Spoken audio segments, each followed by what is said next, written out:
Hello, today is day 83 of Revelation, a Bible study. Blessed is he that readeth, and they that hear the words of this prophecy, and keep those things which are written therein, for the time is at hand. We begin with Revelation chapter 18, verses 9 to 20.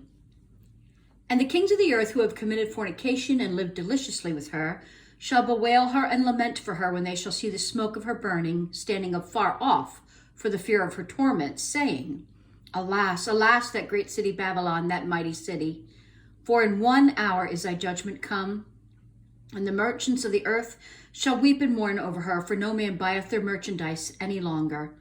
The merchandise of gold and silver, precious stones and pearls and fine linen, and purple and silk and scarlet, and all the woods, and all manner of vessels of ivory, and all manner of vessels of most precious wood, and of brass and iron and marble, cinnamon and odors and ointments and frankincense and wine and oil and fine flour and wheat, and beasts and sheep and horses and chariots and slaves and souls of men. And the fruits that thy soul lusted after are departed from thee, and all things which were dainty and goodly are departed from thee, and thou shalt find them no more at all. The merchants of these things which were made rich by her shall stand afar off for the fear of her torment, weeping and wailing, and saying, Alas, alas, that great city that was clothed in fine linen and purple and scarlet and decked with gold and precious stones and pearls. For in 1 hour so great riches is come to naught.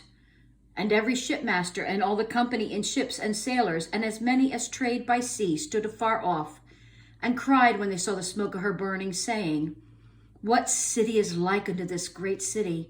And they cast dust on their heads and cried, weeping and wailing, saying, Alas, alas, that great city, wherein were made rich all that had ships in the sea by reason of her costliness. For in 1 hour is she made desolate. Rejoice over her, thou heaven, and ye holy apostles and prophets, for God hath avenged you on her. That was a lot. And yet it is a repetitive passage. It speaks of the kings, it speaks of the merchants, and it speaks of the ships and the sailors, and they all have the same lamenting. The smoke and the heat of her burning that these kings and merchants and shopkeepers witness is so great that they stand at a distance. And some think this is an indication that nuclear weapons are used in the judgment of these commercial centers. And nuclear weapons are certainly possible currently.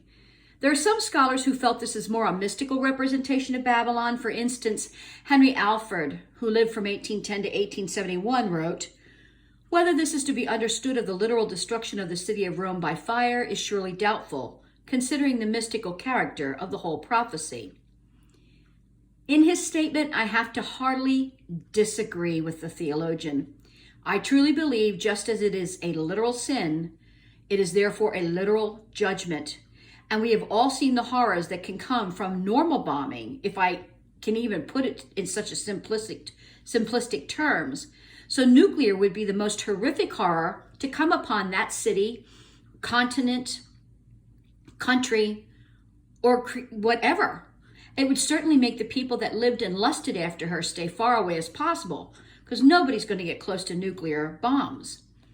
They will stand close enough to see her burn to the ground, and that's going to be it. Then we read about some of the merchandise. It's a long list, but it doesn't need any explanation. It's one thing we can tell. It's all luxuries, not necessities.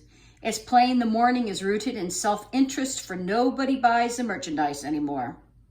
But what's really cruel is where it reads slaves and souls of men. The prophets of commercial Babylon have come through cruelly using others. They sold the bodies and souls of men and women. And this idea has many applications, none more obvious than today's widespread human trafficking, prostitution, and pornography. The American Standard Bible Translation puts it this way. It reads, The fruit you long for has left you, and all things that were luxurious and splendid have passed away from you, and people will no longer find them. So in other words, those that lived for the luxuries of commercial Babylon will be tormented in their eternal absence at that point. They're gone. They're gone. It is just going to be a little bit of a slice of hell for them, because that's what hell will be, a place of unfulfilled desire. We then read that God's people are instructed to rejoice. Should God's people rejoice when judgment comes? Yeah, of course. We're not rejoicing in this destruction that comes with judgment, but we are rejoicing in the righteous resolution that God's judgment brings. That moves us into Revelation 18, verses 21 to 24. And, remember that, and a mighty angel took up a stone like a great millstone and cast it into the sea, saying, Thus with violence shall that great city Babylon be thrown down, and shall be found no more at all. And the voice of harpers and musicians and of pipers and trumpeters shall be heard no more at all in thee. And no craftsman, or whatsoever craft he be, shall be found any more in thee. And the sound of a millstone shall be heard no more at all in thee. And the light of a candle shall shine no more at all in thee. And the voice of the bridegroom and of the bride shall be heard no more at all in thee. For thy merchants were the great men of the earth, for by thy sorceries were all nations deceived. And in her was found the blood of prophets and of saints and of all that were slain upon the earth. Then it reads, and. It is such a little word, isn't it? And. But it connects the evil to the judgment. For that is when the mighty angel who picks up a stone like a great millstone throws it into the sea. This reminds us of Jeremiah chapter 51, verses 62 to 64.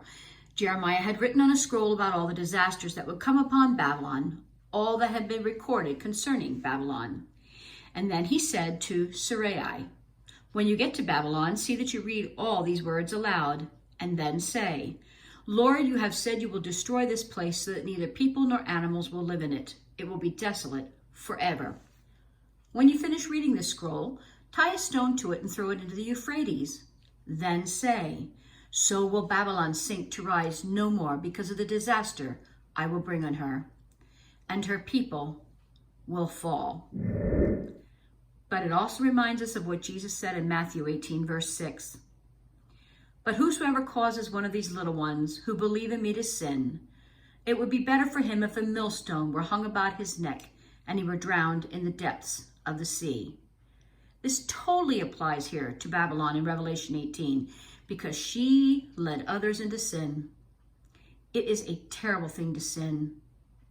Yet the Lord says it's even more terrible to lead others into sin. May the Lord bless you and keep you and make his face to shine on you and give you his precious shalom.